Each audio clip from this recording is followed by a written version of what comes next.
Welcome to the 110th episode of our podcast and the final episode of our season 1.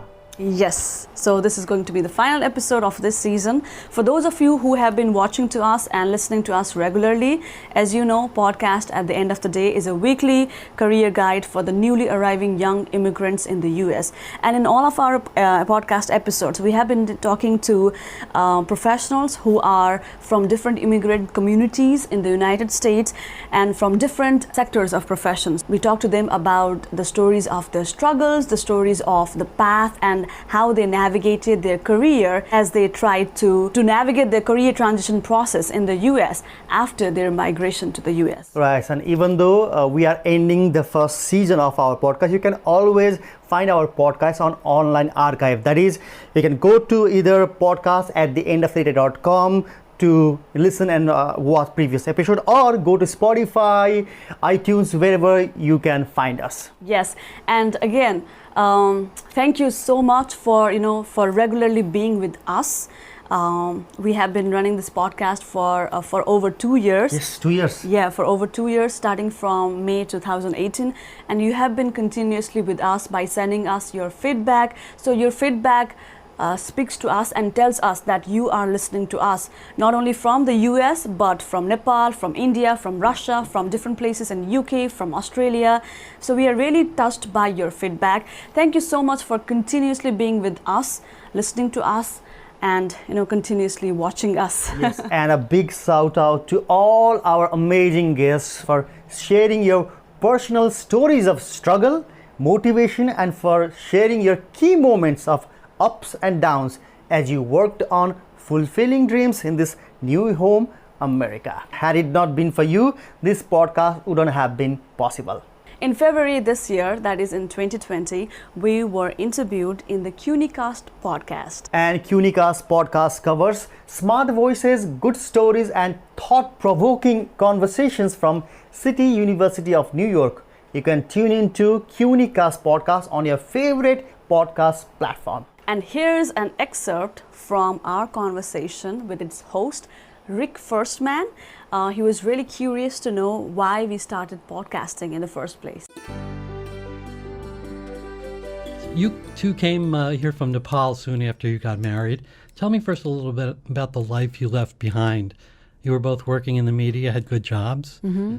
What was your life like? Okay, so I was working for BBC Media Action in Nepal, which is an international non-profit of the BBC World Service based in London. I was working as a communications professional, and I was working on projects on climate change and a project on emergency communication. And I really loved my job. I was working with journalists. I was working with representatives from non-profit organizations and United Nations organizations based in Nepal. And that, in a way, kind of gave me more motivation to continue my career in the future in the nonprofit and communications world. Okay, and Anuz, you were an anchor. Yeah, I was a news anchor. I always loved television, and I always wanted to be a TV news anchor. And fortunately, I was a TV news anchor in one of the reputed television. And my job comprised of like anchoring a primetime news show, and then I was producing a weekly show which deals with more of a non-political issues like social issues, inviting celebrities to talk about their lifestyle and also talk about social issues, so that people are always attracted to what the celebrities have to say. So yeah, I would invite them on my show, and yeah, I love TV. Yeah. So let's talk about the podcast. At the end of the day, now what's the title mean? Okay, so this name came from my cousin Diva Shrestha. So one thing we noticed here is, how when you have a meeting or conversation, you tend to use the phrase, okay, at the end of the day, like, this is like quite common phrase here, at the end of the day, and then you sum up what you just talked about. So she thought this is a really good phrase and it could be a nice title for our podcast. So we were like, yes, good. Right. It's a nice well, that's definitely an Americanism these days. So where did you get the idea to do a podcast about the immigrant experience? Those days when, before I joined Baruch College, I became a student in a number of, in 3 different institutions to do the English language classes. So that was when I made friends with immigrants like me from all across the world who are in New York City. And then through the rounds of conversation I had with these new friends, I realized that it's the similar situation across all the immigrant communities, which is, they tell you that, okay, if you want to, they usually tell you that your professional background back home is useless here. The degree that you had back home is useless here. If you don't, your English is not good, and with the level of English you have, you will never make it big here.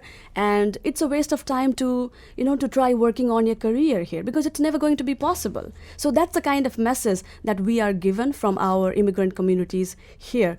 So that is why I thought there is a need for a platform where we could present these local role models from different immigrant communities who are working their way hard to make the dream possible in their desired career and are not over the night, but slowly and gradually stepping up from the survival job and heading towards their dream career. And at this point, you've interviewed about 100 of these role models Yes. from all different communities. How did you find people to, especially at the beginning, to bring in? In the beginning, since we didn't have any podcasts, we just thought of starting a podcast. So what we did was we started telling our own story. So if you go and look our story, the first episode is about Dipika interviewing me, and she just asked me, why do you want to pursue journalism in America?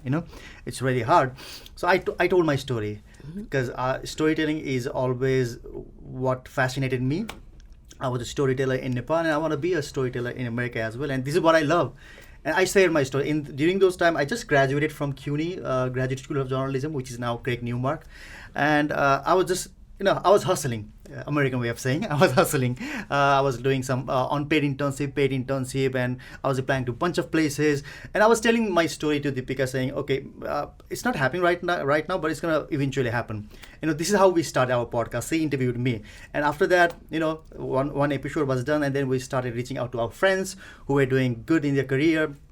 And we had 3 or 4 podcast episodes in our list. So then we started reaching out to people saying, hey, this is our podcast. So just take a listen to our podcast, and would you mind being on our podcast as a guest? And they started saying, okay, why not? And we made a website for our podcast as well so that we looked fancy. Well, you're starting just now season 2 of At the End of the Day, and we'll put a link up on our episode page. Thanks for coming in. It's been great to talk to you two. Yeah. Thank you so much, Rick. Yeah. So that was us talking to Rick Firstman from CUNYcast.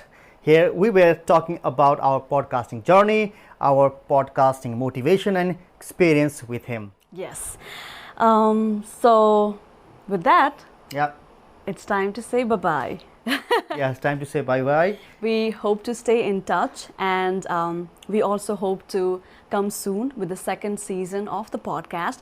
But in the meantime, we'll definitely stay in touch with you through our official website, podcastattheendoftheday.com, and Through then Facebook, through Twitter, through LinkedIn, any platform where you can get connected to us. yes, and you can find us by simply typing the name or simply looking for Podcast at the End of the Day, and then you will see us. So here we go, the end of the final episode of season 1. Wishing you safe. Take care, guys. Bye-bye. Bye.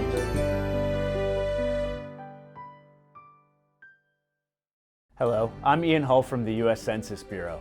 Beginning on March 12th, everyone in the country will be invited to respond to the 2020 census. You'll have the ability to respond to the census over the phone, online, or using a paper form. It is incredibly important that everyone is counted. Make sure you, your family members, and your neighbors are counted in this critical census. We only get one chance every 10 years to conduct the census. This is your chance to be counted.